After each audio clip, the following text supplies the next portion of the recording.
চোরাইবাড়িতে নাবালিকা অপহরণকে ঘিরে চাঞ্চল্য। নাবালিকাকে উদ্ধার করা হলো, এখনো অধরা মূল অভিযুক্ত। ঘটনাকে কেন্দ্র করে এলাকায় বাড়ছে উত্তেজনা, উঠছে একাধিক প্রশ্ন। অভিযোগ, ঈদের দিন সন্ধ্যায় পূর্ব ফুলবাড়ি গ্রাম পঞ্চায়েত এলাকার এক 13 বছর বয়সী নাবালিকাকে অপহরণ করে নিয়ে যায় শরীফ উদ্দিন নামে এক যুবক।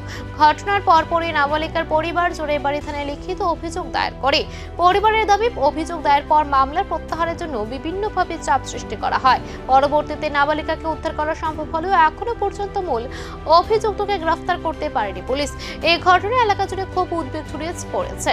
স্থানীয় বাসিন্দাদের অভিযোগ, এলাকায় এর আগেও একাধিক নাবালিকার নিখোঁজ বা অপহরণের ঘটনা ঘটেছে। ফলে এই ঘটনার পেছনে বৃহত্তর কোনো চক্র কাজ করছে কিনা সেই প্রশ্ন উঠতে শুরু করেছে।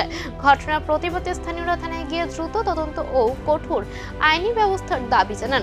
জানা গেছে, নাবালিকার শারীরিক পরীক্ষা সম্পন্ন হয়েছে এবং তদন্ত শুরু হয়েছে। অভিযুক্তকে ধরতে বিভিন্ন জায়গায় তল্লাশি চালানো হলেও এখনো সে পলাতক। কিন্তু পুরো ঘটনাকে ঘিরে এলাকায় চাপা উত্তেজনা বিরাজ করছে।